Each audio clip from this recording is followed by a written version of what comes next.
নালিতাবাড়ীতে খালেদা জিয়ার সুস্থতা কামনায় দোয়া ও আলোচনা সভা। আমিরুল ইসলামের ভিডিও তথ্যচিত্রে এনবি ডেস্ক রিপোর্ট। শেরপুরে নালিতাবাড়ীতে বিএনপি চেয়ারপারসন বেগম খালেদা জিয়ার সুস্থতা কামনায় দোয়া ও আলোচনা সভা অনুষ্ঠিত হয়েছে শুক্রবার ৩১ জানুয়ারি সন্ধ্যায়। জাতীয়তাবাদী তারেক জিয়ার প্রজন্মদল নালিতাবাড়ী উপজেলার ৪ নং মায়াবিল ইউনিয়ন শাখার আয়োজনে হাতিবাগার জমকান্দা মোড়ে বিএনপি চেয়ারপারসন ও সাবেক প্রধানমন্ত্রী বেগম খালেদা জিয়ার সুস্থতা কামনায় দোয়া মাহফিল ও আলোচনা সভা অনুষ্ঠিত হয়। জেলা তারেক জিয়ার প্রজন্ম দলের সহসভাপতি রিপুন দেওয়ানের সভাপতিত্বে দোয়া মাহফিলের প্রধান অতিথি হিসেবে উপজেলা বিএনপি সাবেক যুগ্ম আহ্বায়ক ও সাবেক ইউপি চেয়ারম্যান ইউনুস আলী দেওয়ান, বিশেষ অতিথি হিসেবে শেরপুর জেলা তারেক জিয়ার প্রজন্ম দলের সভাপতি এইচএম রাকিবুল আলম সৌরভ, সাধারণ সম্পাদক মনিরুজ্জামান শিমুল, সিনিয়র যুগ্ম সাধারণ সম্পাদক জসিম শেখ, সাংগঠনিক সম্পাদক হাবিবুল্লাহ, সহসভাপতি আনোয়ার মণ্ডল, যুগ্ম সাধারণ সম্পাদক এস.এম. ফরহাদ, সহ সাংগঠনিক আবু সিদ্দিক, ঝিনাইগাতী উপজেলা কমিটির সভাপতি নাজমুল হাসান, নালিতাবাড়ী উপজেলা কমিটির সভাপতি স্বপন সরকার, সাধারণ সম্পাদক হাসিবুল হাসান সাকিব, সিনিয়র যুগ্ম সাধারণ সম্পাদক জসিম আহমেদ ইমন প্রমুখ উপস্থিত ছিলেন। তারেক জিয়ার প্রজন্ম দলের নয়াবিল ইউনিয়ন কমিটির সভাপতি হারুনুর রশিদের উপস্থাপনায় দোয়া মাহফিলের সংগঠন নেতৃবৃন্দ, বিএনপি ও অঙ্গ সংগঠনের নেতাকর্মীসহ স্থানীয় জনগণ উপস্থিত ছিলেন। বিস্তারিত ভিডিওতে এসএম আলম, সৌরভ ভাই এবং সাধারণ আলোচনা হইল আমাদের কল্যাণের জন্য।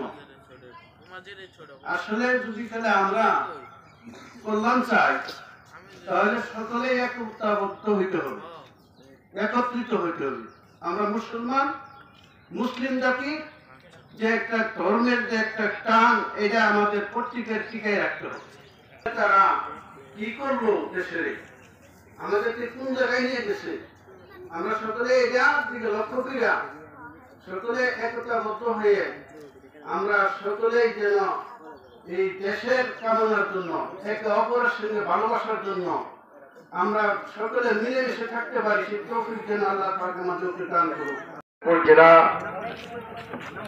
শেরপুর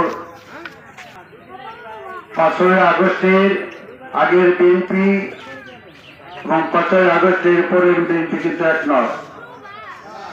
আমরা 5ই আগস্টের পর থেকে এ পর্যন্ত আমরা যারা বিভিন্ন ঝামেলায় জড়িত, আমরা কিন্তু সবাই সবারটা জানে, আমরাও কিন্তু জানি।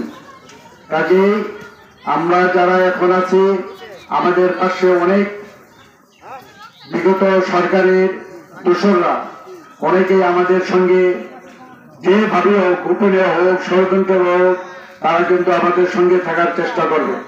লিপ্ত হলেই আমাদের কিন্তু সোচ্চার হতে হবে। কাজেই আমরা এখানে বাংলাদেশে আছি, কিন্তু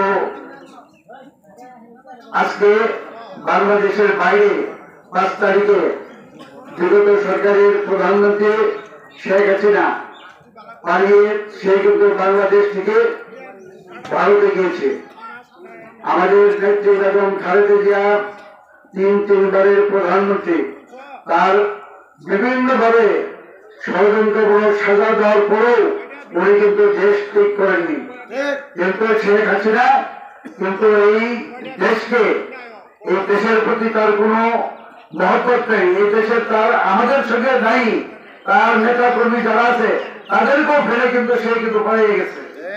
আয়োজিত দেশনেত্রী বেগম খালেদা জিয়ার রূপ মুক্তি দোয়া কামনায় আলোচনা সভার আজকে সামনে সারিতে সকল নেতৃবৃন্দ, ছাত্রদল, যুবদল, কৃষক দল সকলকে জানাই সালাম, আসসালামু আলাইকুম।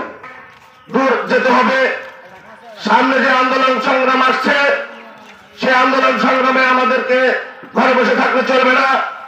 দিল্লিতে বসে ব্রিটিশ সরকার ছিল, রাতে করত অবৈধ শেখ হাসিনা, দিল্লিতে বসে নরেন্দ্র মোদীর সাথে তিনি ষড়যন্ত্রে লিপ্ত আছে। ভাই আমার বিমান বাছাই করে এইখানে আওয়ামী লীগের 75টা দিয়ে এই জন্য তার প্রজন্ম দলের কোন অনুপ্রবেশকারী না ঢুকতে পারে, সেদিকে আপনারা সজাগ থাকবেন ভাই আমার। আমরা তারেক জিয়া বলেছে, আপনি যদি নেতা হতে চান, আপনার পিছনে যদি নেতা কর্মী না থাকে, আপনি কিসের নেতা? তাই আপনাকে নেতা যদি হতে হয়, আপনার চেয়ারম্যান উপস্থিত আছেন, বাজার সংগঠনের নেতৃবৃন্দ, তিনি দিক বক্তব্য দেবেন, তাকে নির্দেশনা